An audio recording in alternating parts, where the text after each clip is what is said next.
Marcos Villegas here once more at the wild card, being joined with Mr. Freddie Roach. Freddie, we saw Pascal fight Sergey Kovalev in a rematch over the weekend. Didn't get a chance to talk to you, but just overall your thoughts on what happened on that night.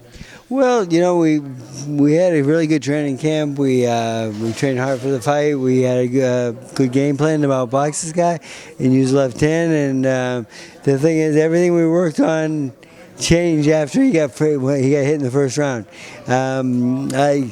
He told me that the power just overwhelmed him right from the beginning and to the end, and he says he hit so hard. And after that, after the first round, it was just all downhill from that point.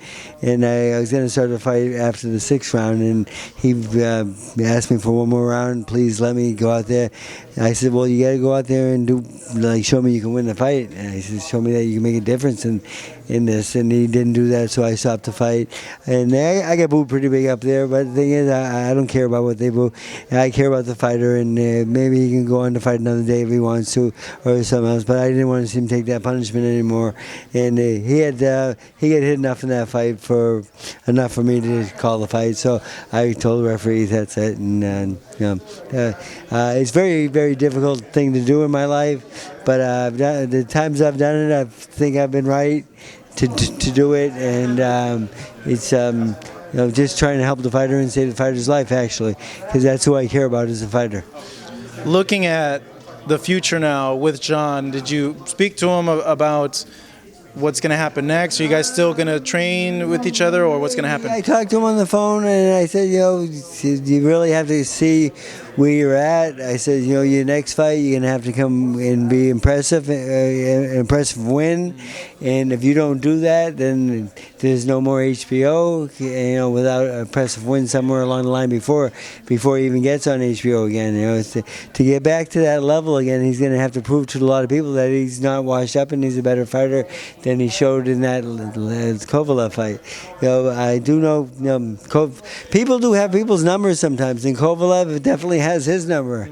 I mean, he knocked him out in the 8th and 7th round and so forth. I do wish him well in his career, and he knows where I am, and he becomes a wild card and works out and shows me his dedication, and maybe he has something still left in him. And there's a couple of opponents out there that we talked about a little bit, so there's a couple guys maybe out there they could fight, but again, they're not at that caliber of the best fighter in the weight division.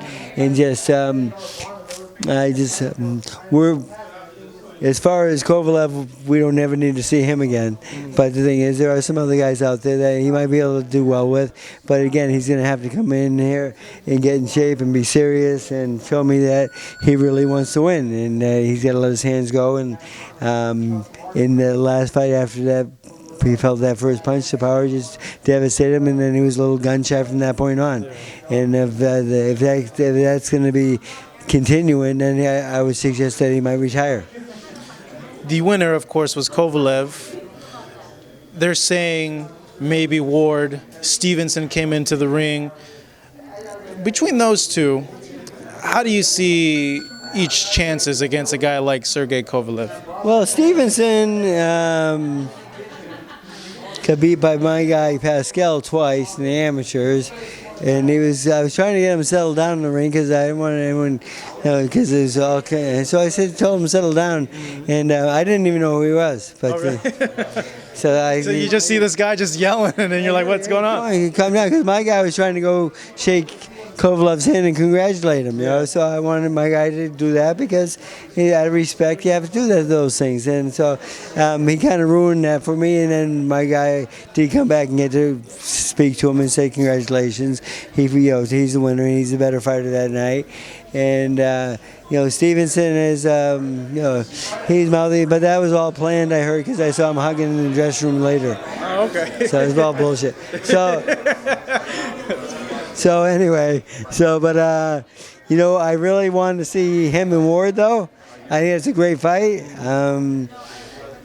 I don't think Ward can beat him. Oh, really? No. Wow. Ward's a great boxer. I respect him a lot. I'm friendly with him. We've met a couple times, but I think that Kovalev is too big and too strong for him, in my opinion. But it's a great fight, and one I would pay to see for sure. You bet $100. You betting on Kovalev then? I would definitely bet on Kovalev. Yes. Freddie, as always, it's great seeing you here from the Wildcard Gym in Hollywood, California. I'm Marcos Villegas for Fight Up TV.